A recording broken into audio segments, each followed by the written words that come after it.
नमस्कार दोस्तों, मैं दीपक कुमार आप सभी का आपके अपने YouTube channel excellent career academy में स्वागत करता हूं। दोस्तों, आज इस वीडियो में हम लोग जनरल कंपटीशन के लिए मैथ्स के क्वेश्चंस को आज हम लोग डिस्कस करेंगे। आज मैं इस वीडियो में आपके साथ वैसे क्वेश्चंस को ही डिस्कस करने वाला हूं जो आपके विभिन्न प्रतियोगी परीक्षाओं में काफ़ी ज़्यादा पूछे जाते हैं। ऐसे प्रश्न हैं जो आप किसी भी एग्ज़ाम की तैयारी कर रहे हो, चाहे एसएससी हो, रेलवे हो या कोई भी डिफेंस का एग्ज़ाम हो या स्टेट एग्ज़ाम हो, उसमें ये सभी प्रश्न बार बार पूछे जाते हैं। तो आज मैं वही सभी प्रश्नों को आपके सामने रखने वाला हूँ और मैं ये सभी प्रश्नों को सॉल्व करने के लिए आपके साथ में बहुत ही अच्छा मेथड भी आपके साथ में डिस्कस करने वाला हूं। तो आप वीडियो में शुरू से अंत तक जरूर बने रहें और ये सभी क्वेश्चंस का आंसर जो है वो आप अच्छे ढंग से सीखें। ठीक है, तो दोस्तों अब हम लोग क्वेश्चन पर चलते हैं। क्वेश्चन जो है आपको यहाँ पर स्क्रीन पर दिखेगा और आप उस क्वेश्चन को पढ़िए और ये इसका सॉल्यूशन जो है उसको आप देखिए अच्छे ढंग से। आपको बहुत ही अच्छा ढंग से ये समझ में आने वाला है। आपके पास बेसिक नॉलेज हो या ना हो, इससे कोई फर्क नहीं पड़ेगा। मैं यहाँ पर आपको क्वेश्चंस का बेसिक भी समझाऊंगा और इसका शॉर्ट अप्रोच भी बताऊंगा, जिससे आप क्वेश्चन को बहुत ही अच्छे ढंग से एग्जाम में आप इसको टैकल कर पाएंगे। ठीक है, तो चलिए हम लोग देखते हैं हम लोग का क्वेश्चन क्या रहने वाला है। देखिए हमारा पहला क्वेश्चन क्या कहता है, क्वेश्चन नंबर 1। आप क्वेश्चन को देखिए, इसको बढ़िया ढंग से देखिए और इसको अच्छे ढंग से समझने का प्रयास कीजिए। आपको क्वेश्चन का आंसर जो है बहुत ही अच्छे ढंग से क्लियर होगा। देखिए क्वेश्चन दिया हुआ है कि A अनुपात B बराबर 2:3 है। ठीक है, यहाँ देखिए A अनुपात B कितना दिया हुआ है, 2:3 दिया हुआ है और कहता है कि 6A + 5B 6A + 5B 6A + 5B ratio कितना 3A + 17B 3A + 17B। ठीक है, 3A + 17B। ठीक है, इसका वैल्यू कितना होगा, यानी अगर A/B दिया हुआ है 2/3 तो ये रेशियो इसका वैल्यू कितना होगा, ये आपका क्वेश्चन का आंसर होगा। ठीक है, तो देखिए दोस्तों यहाँ पर आपको कुछ नहीं करना है। A/B दिया हुआ है यानी कि A का वैल्यू आप ये 2 मान सकते हैं। ठीक है, A का वैल्यू आप 2 मान सकते हैं और B का वैल्यू आप कितना 3 मान सकते हैं। ठीक है, यहाँ पर और इसमें आप ये वैल्यू आप पुट कर दीजिए। तो यहाँ पर आप देखेंगे कि यहाँ पर आपका क्या हो जाएगा आंसर में। तो यहाँ पर आप देखेंगे तो यहाँ A का वैल्यू 2 पुट करेंगे तो यहाँ आप डायरेक्ट यहाँ पर आप सीधा कैलकुलेट करके पुट कीजिए, आपको कोई प्रॉब्लम आने वाला नहीं है। तो कितना हो जाएगा, 6 दूना 12 हो जाएगा और प्लस B का वैल्यू 3 यानी 15। ठीक है, और यहाँ रेशियो कितना हो जाएगा, फिर से 3A यानी ये हो जाएगा 6 और ये प्लस कितना हो जाएगा 17×51। ठीक है, अब यहाँ पर देखिए दोस्तों ये 15 और 12 यहाँ कितना हो जाएगा, ये 27 हो जाएगा और 51 और 6 कितना हो जाएगा, ये 57 हो जाएगा। कितना हो जाएगा 57। अब यहाँ से आप इसको कैंसिल कर सकते हैं। तो देखिए यहाँ से आप कितना से इसको काट सकते हैं, ये 3 से कट जाएगा तो 3 से ये कितना 9 हो जाएगा और यहाँ से 3 से काटेंगे तो ये 19 हो जाएगा। अब ये नहीं कटेगा तो यही जो है आपका आंसर होगा। ठीक है, यही आंसर होगा आपका, जो आपको कहाँ पर मिलेगा दोस्तों, ये 9/19 कहाँ मिलेगा आपको, ऑप्शन नंबर सी। ठीक है, ऑप्शन नंबर सी आपका करेक्ट आंसर होगा। तो मैं उम्मीद करता हूँ ये क्वेश्चन जो है आपको बहुत ही अच्छे ढंग से समझ में आया होगा। ठीक है, चलिए अब हम लोग नेक्स्ट क्वेश्चन पर चलते हैं, हम लोग का क्वेश्चन नंबर 2। ठीक है, चलिए क्वेश्चन नंबर 2 पर चलते हैं।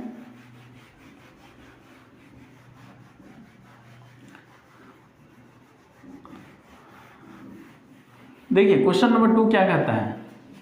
क्वेश्चन नंबर 2 देखिए, आपको क्वेश्चन नंबर 2 आपको स्क्रीन पर दिख रहा होगा।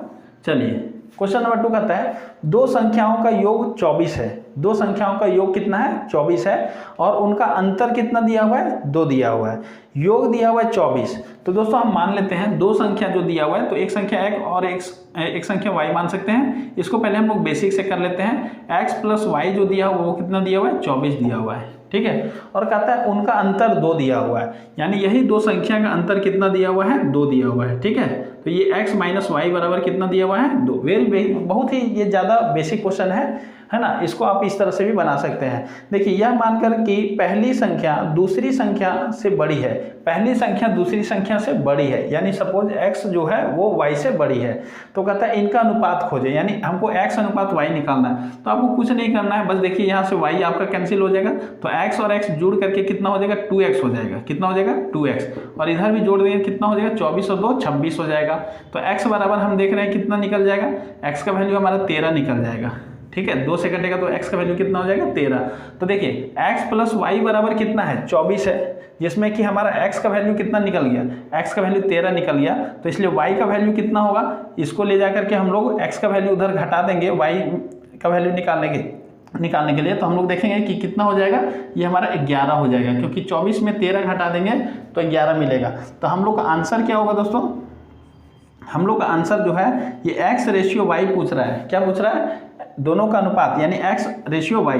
तो x रेशियो y आप लिख दीजिए, x रेशियो y कितना होगा, तो x रेशियो y हमारा हो जाएगा 13 रेशियो कितना होगा 11। ये हमारा आंसर होगा। ठीक है, ये आपका आंसर होगा, जो आपका 13:11 कहाँ पर है, ये ऑप्शन नंबर बी, आपका ऑप्शन नंबर बी जो है वो करेक्ट होगा। ठीक है, चलिए अब हम लोग नेक्स्ट क्वेश्चन में चलते हैं। हमारा क्वेश्चन नंबर अब कितना 3 होगा। ठीक है, क्वेश्चन नंबर 3, चलिए क्वेश्चन नंबर 3 हमारा क्या कहता है। सो देखिए क्वेश्चन नंबर 3 दोस्तों, ये जो सीरीज में मैथ्स का भी जो शुरू किया हूँ, इसमें मैं वैसे ही क्वेश्चंस को डील करूँगा जो एग्ज़ाम में बार बार पूछे जाते हैं, और ये क्वेश्चंस तो आपको आना ही चाहिए। अगर ये क्वेश्चंस आपने नहीं किया तो समझिए कि आप बहुत लोगों से आप बहुत पीछे हो जाएंगे स्कोर में। ठीक है, तो ये सारा क्वेश्चंस जो भी कंपटीशन एग्जाम की तैयारी करते हैं, ये सब क्वेश्चन तो उसको आना ही आना है। ठीक है, तो इसीलिए मैं वैसे ही क्वेश्चंस का यहाँ सिलेक्शन लेकर के आपके सामने रेगुलर में आपको वीडियो के माध्यम से ये सारा क्वेश्चन प्रोवाइड करूंगा, और इसका बहुत ही बेहतरीन सॉल्यूशन के साथ। तो आप वीडियो को रेगुलर फॉलो कीजिएगा तो आपको बहुत ही ज़्यादा फायदा होगा। देखिए यहाँ पर कहता है कि 30, 50 और 60 का चौथा अनुपातिक खोजें। 30, 50 और 60 का चौथा अनुपातिक, देखिए यहाँ पर नंबर दिया हुआ है 30, 50 और 60, इसका चौथा अनुपातिक खोजना है। 30, 50 और 60 का चतुर्थ समानुपाती कितना होगा। तो आपको इसमें कुछ नहीं करना है दोस्तों, अगर आपको चतुर्थ यानी चौथा समानुपाती, क्या बोल रहा है, चौथा समानुपाती खोजना है, चौथा समानुपातिक, है ना। अगर आपको चौथा समानुपातिक खोजना है तो आपको कुछ नहीं करना है दोस्तों, बस आराम से आप क्या कीजिए, यहाँ पर ये जो है चौथा समानुपातिक खोजने के लिए, देखिए ये अगर A है, ये B है और ये C है। ठीक है, तो आप यहाँ पर क्या करेंगे, चौथा समानुपातिक के लिए B गुने C कीजिए, यानी कितना हो जाएगा B गुने C, यानी 50 गुने 60 और बटे A।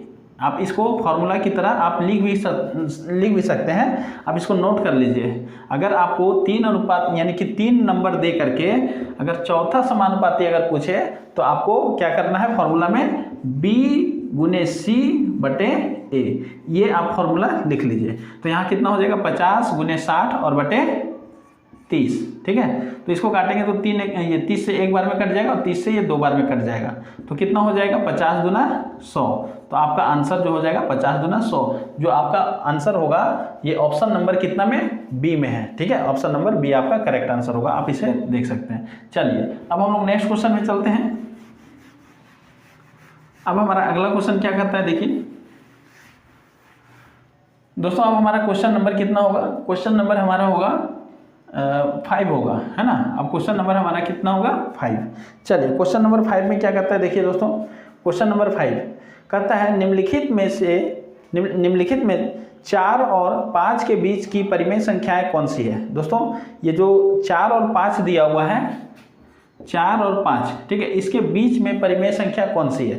तो दोस्तों 4 और 5 के बीच में परिमेय संख्या, कितनी परिमेय संख्या हो सकती है, 4 और 5 के बीच में इतने परिमेय संख्या हो सकते हैं कि दोस्तों हम लोग इसको कभी भी काउंट नहीं कर सकते हैं, चाहे कितनों भी आप समय लगा लीजिए, लेकिन 4 और 5 के ही बीच में इतने परिमेय संख्या है कि इसको गिनना इम्पॉसिबल है। ठीक है, लेकिन यहाँ पर आपको परिमेय संख्या पूछा जा रहा है कि जो ऑप्शन दिया हुआ उसमें कौन सा है। तो देखिए परिमेय संख्या निकालने के लिए अगर आपको एक तो परिमेय संख्या पूछा जा रहा है तो आपको निकालने के लिए सबसे अच्छा तरीका क्या होगा कि ये दोनों को जोड़ दीजिए और 2 से भाग दे दीजिए। तो देखिए क्या करेंगे, 4 और 5 कितना हो जाएगा, 9 हो जाएगा और बटे 2। तो देखिए ये 4 और 5 के बीच में है ना, 9 बटे 2 मतलब क्या होता है 4.5। 9 बटे 2 मतलब क्या होता है 4.5 होता है, जो कि 4 और 5 के बीच में होता है और ये भी एक परिमेय संख्या है। ठीक है, तो ये आपका ऑप्शन नंबर क्या हो जाएगा, सी। यहाँ ऑप्शन नंबर क्या हो जाएगा, सी आपका करेक्ट आंसर होगा। ठीक है, चलिए अब दोस्तों हम लोग चलते हैं क्वेश्चन नंबर 6 पर। हम लोग का क्वेश्चन नंबर 6 जो होगा वो क्या होगा, देखिए हमारा क्वेश्चन नंबर 6 कहता है यहाँ पर, देखिए ये आप देख सकते हैं कि 2x टू द पावर 5 कितना है, 2x to the power 5 minus क्या दिया हुआ है 32x। दोस्तों ये दिया हुआ है और इसमें क्या पूछ रहा है, कहता है कि ये कौन से पद के द्वारा विभाज्य है, कौन से पद के द्वारा विभाज्य है। तो दोस्तों यहाँ पर हम यहाँ पर आपको ऑप्शन भी लिख देते हैं। ठीक है, पहला ऑप्शन क्या है x², ठीक है, x² plus 5। Option number B यहाँ पर क्या है, देखिए x² प्लस 4, x²। यहाँ क्वेश्चन जो है आपको दिख रहा है लेकिन क्वेश्चन मुझे नहीं दिख रहा है, इसलिए हम ऑप्शन आपको यहाँ लिख दे रहे हैं। ठीक है, x² प्लस 4 और सी नंबर हमारा दोस्तों यहाँ क्या हो जाएगा x प्लस 5 और डी नंबर हमारा क्या हो जाएगा, डी नंबर कितना है x-3, कितना है x-3। तो दोस्तों यहाँ पर आप देख सकते हैं कि ये जो ऑप्शन है तो यहाँ पर बोलता है कि ये किसके द्वारा विभाजित होगा, ये सभी में से किसके द्वारा ये विभाजित होगा। तो दोस्तों यहाँ पर ये आपका ऑप्शन है। चलिए यहाँ पर आपको सबसे अच्छा क्या करना है, देखिए यहाँ पर हम आपको थोड़ा सा मैं समझाना चाहता हूँ, इसका कॉन्सेप्ट मैं समझाना चाहता हूँ कि आप ऐसे समझिए इसको कि मान लीजिए कि आपको यहाँ एक संख्या दिया गया है 12। ठीक है, मैं समझाने के लिए आपको बता रहा हूँ, ये 12 जो है अगर मैं पूछूं कि ये 3 से कटेगा, 12 जो है वो 3 से कटेगा, तो आप बोलेंगे कि हाँ 12 जो है वो 3 से कटेगा। क्यों कटेगा 3 से, क्योंकि आप देखिए जब 12 का आप गुणनखंड करेंगे, गुणनखंड आप कुछ भी कोई भी तरीका से कर सकते हैं, चाहे तो अभाज्य गुणनखंड कर सकते हैं या और किसी भी तरह से। तो देखिए यहाँ पर 12 को अगर हम लोग गुणनखंड करेंगे तो हम इसको इस तरह से भी लिख सकते हैं कि नहीं लिख सकते हैं, हालांकि 4 को फिर हम लोग 2 गुणे 2 भी लिख सकते हैं, कोई दिक्कत नहीं, लेकिन 12 को अगर गुणनखंड करें तो इस तरह भी लिख सकते हैं। तो देखिए एक गुणनखंड जो है वो क्या आया, 3 आया ना। तो अगर हम लोग ये मतलब कन्फर्म है, देखिए हम लोग यहाँ पर ये चीज़ हम लोग जानते हैं कि यहाँ पर अगर कोई नंबर है, ठीक है, उसमें अगर वो गुणनखंड है तो उस नंबर से वो पूरा नंबर डिवाइड हो जाएगा। तो 12 में तो 3 एक गुणनखंड है तो इसलिए एक डिवाइड हो जाएगा 3 से। ठीक है, तो यहाँ पर कहता है कि ये सब में से इसे कौन डिवाइड करेगा इसको, तो जो भी इसमें से जो भी इसका गुणनखंड बनेगा वो डिवाइड हो जाएगा, वो मतलब वो डिवाइड कर देगा इसको। ठीक है, तो यहाँ पर आप क्या करेंगे, यहाँ पर आप इसे कॉमन निकाल लीजिए। क्या कॉमन निकलेगा, आप गुणनखंड करने के लिए आता है तो आप इसको कर दीजिए गुणनखंड। देखिए 2 कॉमन हो जाएगा और x कॉमन हो जाएगा। ठीक है, तो यहाँ कितना हो जाएगा x टू द पावर 4 और यहाँ पर कितना -32 से ये 2 निकल चुका है तो ये 16 हो गया। यहाँ पर आप क्या लिख सकते हैं 2x, और देखिए इसको फैक्टराइज करेंगे तो इसको फैक्टराइज करने के लिए आपको मालूम होगा ये फॉर्मूला a² माइनस b²। ठीक है, a² माइनस b²। तो यहाँ पर अगर इसको स्क्वायर का फॉर्म बनाएंगे तो x² का पावर 2 हो जाएगा और ये कितना हो जाएगा 4 का पावर 2 हो जाएगा। ठीक है, तो यहाँ पर आप इसको अगर तोड़ेंगे तो x² प्लस 4 और x² -4 होगा। ठीक है, तो देखिए यहाँ पर आप देख सकते हैं, आप खुद देखिए कि यहाँ पर ये सब जो है ये गुणनखंड है, 2x ये ब्रैकेट वाला और ये ब्रैकेट वाला सब गुणनखंड है। तो इसमें कौन सा गुणनखंड ऐसा है जो इसमें मैच कर रहा है, तो यहाँ पर आप देखेंगे कि x² प्लस 4 जो है ये गुणनखंड है। इसका मतलब होगा कि ये जो है इसको पूरा को डिवाइड कर देगा। तो हमारा ऑप्शन नंबर बी जो है वो करेक्ट आंसर होगा। ठीक है, तो मैं समझता हूँ ये क्वेश्चन आपको बहुत ही अच्छे ढंग से समझ में आया होगा। चलिए अब हम लोग नेक्स्ट क्वेश्चन पर चलते हैं।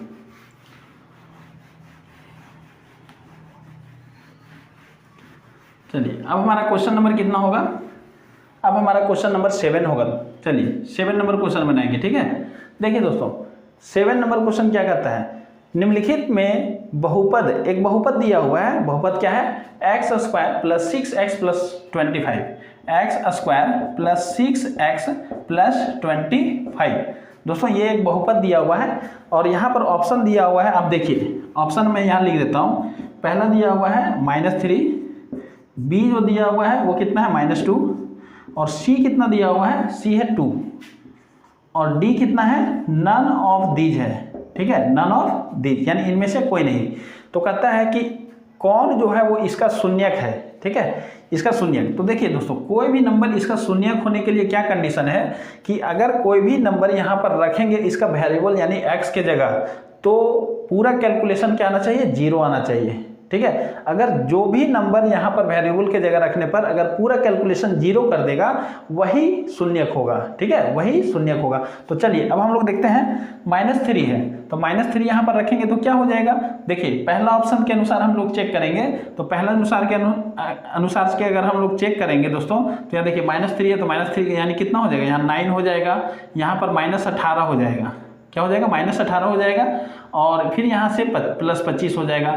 अब बताइए ये कभी भी 0 आएगा, ये 0 के बराबर नहीं है। जोड़ने की कोई जरूरत है, आप तो मुझबानी इसको जोड़ सकते हैं, कोई दिक्कत नहीं है इसमें, ये 0 नहीं आएगा। उसी तरह अगर हम लोग देखें ये ऑप्शन नंबर बी यानी ये हमारा आंसर नहीं होगा। ठीक है, चलिए ऑप्शन नंबर बी के लिए अगर हम लोग देखें तो यहाँ पर कितना हो जाएगा, अगर हम लोग रखेंगे तो 4 हो जाएगा, और ये माइनस कितना हो जाएगा, 12 और प्लस 25। ठीक है, तो देखिए ये 0 होगा, ये भी 0 नहीं आएगा, ये भी 0 नहीं आएगा। क्यों, 25 और 4 यहाँ पर देखिए 29 हो गया, और फिर 29 में हम लोग यहाँ पर 12 घटा देंगे तो ये 17 आ जाएगा। ठीक है, जो कि नहीं होगा।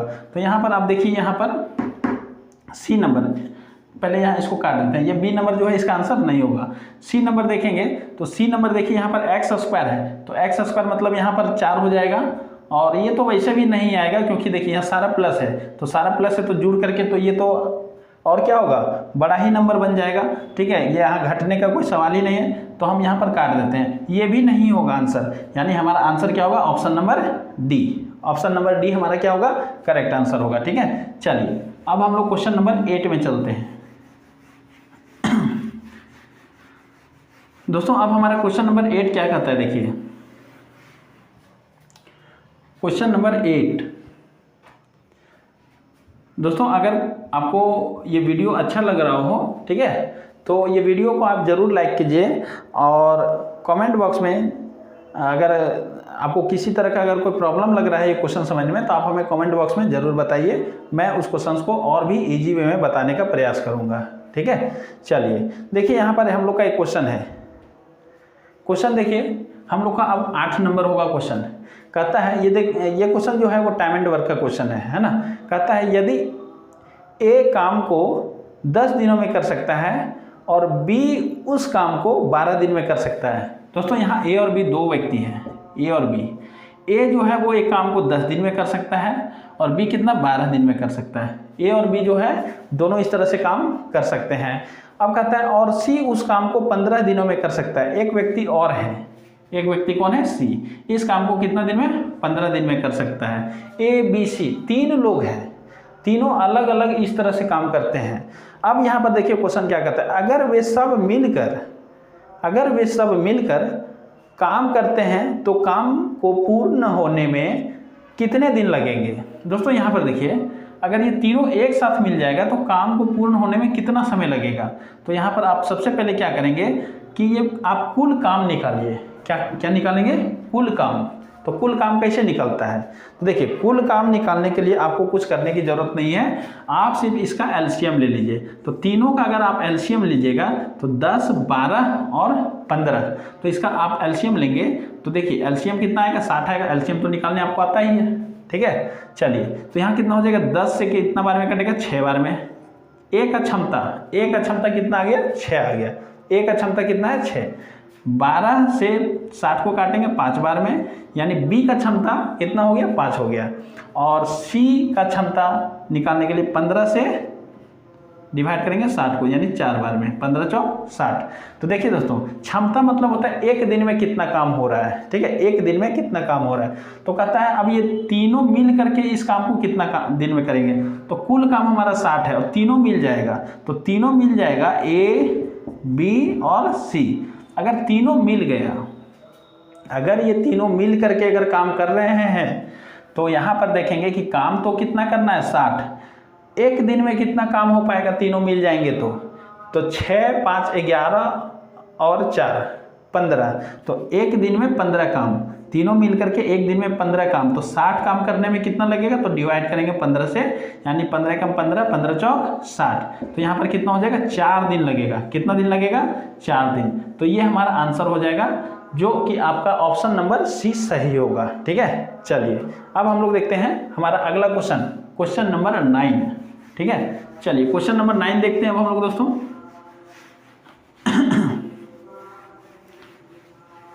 क्वेश्चन नंबर 9 क्या कहता है, देखिए क्वेश्चन नंबर 9 कहता है यहाँ पर, देखिए 35 फीट और 50 फीट के दो खंभों के बीच की दूरी 20 फीट है। दोस्तों 35 फीट, देखिए यहाँ पर हम लोग एक क्वेश्चन बनाते हैं 35 फीट। देखिए यहाँ पर ये 35 फीट है, पहले ज़मीन बनाएंगे तभी ना हम लोग खंभा बना पाएंगे, पहले ज़मीन बनाइए। ठीक है, पहले हम लोग ज़मीन देंगे। अब 35 फीट का एक खंभा है और एक 50 फीट का है। ठीक है, एक 35 फीट एक 50 फीट, ये सीधा दिख रहा है ना दोस्तों आप लोग को। चलिए थोड़ा अगर टेढ़ा होगा तो आप एडजस्ट कर लीजिएगा। ठीक है, चलिए देखिए 35 फीट, एक जो है वो 35 फीट का है और दूसरा कितना है 50 फीट का है। 35 फीट और 50 फीट का दो खंभा है और दोनों के बीच की दूरी कितनी है, तो दोनों के बीच की दूरी 20 फीट है। कितना है, दोनों के बीच की दूरी 20 फीट है। अब यहाँ पर क्वेश्चन क्या कहता है, तो उनके शीर्ष के बीच की दूरी, तो देखिए 35 फीट वाला खंभा का ये शीर्ष और 50 फीट वाला का ये शीर्ष, दोनों के बीच की दूरी पूछ रहा है, दोनों के बीच की दूरी। तो दोस्तों यहाँ पर हम लोग देखेंगे कि ये निकालने के लिए हम लोग यहाँ पर क्या करेंगे, यहाँ पर हम लोग एक लाइन ड्रॉ करेंगे, हॉरिजॉन्टल लाइन। ठीक है, हॉरिजॉन्टल लाइन ड्रॉ करेंगे तो आप देखेंगे कि ये जो 20 है उतना ही ये 20 हो गया। ठीक है, ये भी वही हो गया, तो हमको ये निकालना है। यहाँ पर जैसे ही हम लोग लाइन ड्रॉ करेंगे ये 90 डिग्री का कोण बना देगा, यानी ये जो हम लोग को दिख रहा है वो क्या दिख रहा है, एक समकोण त्रिभुज दिख रहा है ना। और समकोण त्रिभुज में आप तो जानते हैं पाइथागोरस थ्योरम का यूज़ तो हम लोग आसानी से कर सकते हैं। तो यहाँ देखिए 35 है, तो यहाँ से यहाँ भी क्या होगा 35 होगा, ये भी क्या होगा 35 होगा। तो अगर ये 35 है, यहाँ से यहाँ तक 35 है, तो ये हमारा फिर कितना बचेगा, ये हमारा 50 में से 35 हटा देंगे, यानी ये 15 बचेगा। कितना बचेगा 15 बचेगा। तो अब देखिए आपको ये निकालना है तो आप इसमें पाइथागोरस थ्योरम लगा दीजिए। ठीक है, तो ये कितना हो जाएगा, अगर आप इसमें पाइथागोरस थ्योरम लगाएंगे तो पाइथागोरस थ्योरम ये क्योंकि कर्ण है तो कैसे निकलता है, 20 का स्क्वायर मतलब 400 और प्लस 15 का स्क्वायर 225, तो 400 और 225 625। 625 जो होता है वो किसका स्क्वायर होता है, 625 का अगर हम लोग स्क्वायर रूट निकालेंगे तो हम लोग को मिलेगा 25। कितना मिलेगा 25, यानी हमारा आंसर कितना होगा 25 फीट। ठीक है, 25 फीट हमारा आंसर होगा। ठीक है, 25 फीट। ठीक है, देखिए 25 फीट हमारा जो है वो आंसर होगा, ये आप ध्यान में रखेंगे। चलिए तो क्वेश्चन नंबर 9 जो है वो आपको समझ में आ गया होगा, मैं समझता हूँ। ठीक है, चलिए अब हम लोग नेक्स्ट क्वेश्चन चलते हैं। हमारा अगला क्वेश्चन क्या कहता है, देखिए दोस्तों हमारा क्वेश्चन नंबर अब ये लास्ट होने वाला है 10। मैं हर वीडियो में आपके लिए 10 बेस्ट क्वेश्चन लाऊंगा और वैसे क्वेश्चन जो आपके एग्जाम में हमेशा पूछे जाते हैं, वो सब क्वेश्चंस आप मतलब स्किप कर ही नहीं सकते हैं। वैसे ही क्वेश्चंस को मैं आपको सबसे पहले डील कराऊंगा, उसके बाद फिर हर तरह के क्वेश्चंस में लाऊंगा। ठीक है, लेकिन ये सब क्वेश्चन जो है वो अभी जो चलेगा सीरीज में, वो समझिए कि कॉम्पिटिटिव एग्जाम तैयारी करने वाले मतलब स्टूडेंट्स के लिए ये सारा क्वेश्चन जो है बहुत ही जरूरी है, ये सब आना ही चाहिए। ठीक है, तो ऐसे ही क्वेश्चंस मैं अभी सबसे पहले कराऊंगा। चलिए देखिए अब हम लोग का एक क्वेश्चन है, क्वेश्चन नंबर 10।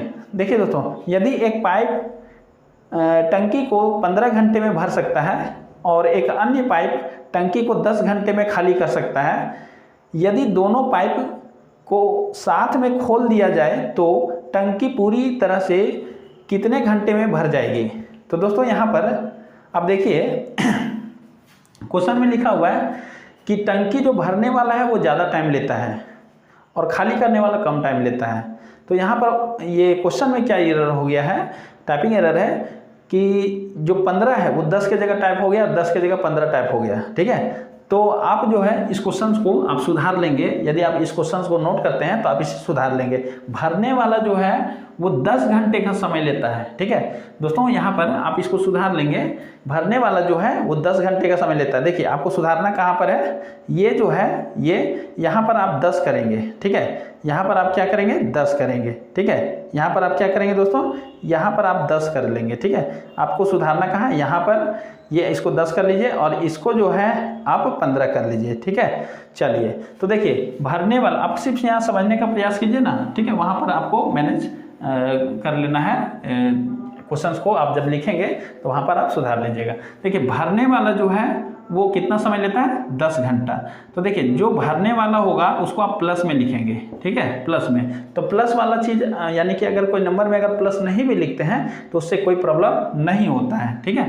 तो भरने वाला जो है वो 10 घंटे का समय ले रहा है और खाली करने वाला जो है वो 15 घंटे का समय लेता है। आप ऐसे समझिए। तो खाली करने वाला जो होता है उसको हम लोग माइनस में लिखते हैं। क्या चीज़ में लिखते हैं, माइनस में। जो पाइप खाली कर रहा है टंकी को उसको हम लोग माइनस में लिखेंगे और जो भर रहा है उसको प्लस में लिखेंगे। प्लस वाला चीज़ अगर यानी हम लोग बोल सकते हैं प्लस वाला साइन नहीं भी लिखेंगे तो चलेगा, ठीक है। तो अब देखिए हम लोग यहाँ पर देखेंगे कि 10 और ये 15 माइनस छोड़ करके आप इसका एलसीएम निकालिए, ठीक है। तो 10 और 15 का एलसीएम अगर आप निकालेंगे तो कितना निकलेगा, ये 30 निकलेगा, ठीक है। यानी ये भरने वाला नल है और ये खाली करने वाला नल है, ठीक है। अब देखिए यहाँ पर क्या हो जाएगा, इसका क्षमता, भरने वाला का क्षमता कितना हो जाएगा, 3 हो जाएगा और खाली करने वाला का क्षमता कितना हो जाएगा, खाली करने वाला का क्षमता हो जाएगा 2, ठीक है। 2 हो जाएगा, वो भी माइनस में हो जाएगा। इसका ये प्लस में आया है क्योंकि ये भर रहा है, यानी कि 1 घंटा में 3 यूनिट पानी भर रहा है और 1 घंटा में 2 यूनिट पानी को ये बाहर निकाल रहा है, ठीक है। तो कहता है कि पूरी टंकी को भरने में कितना समय लगेगा। तो दोस्तों पूरा टंकी भरने के लिए तो ये जो 30 है, ठीक है, ये जो 30 दिया हुआ है ना, समझिए आप ये कि ये टंकी की क्षमता है। ये क्या है, टंकी की क्षमता।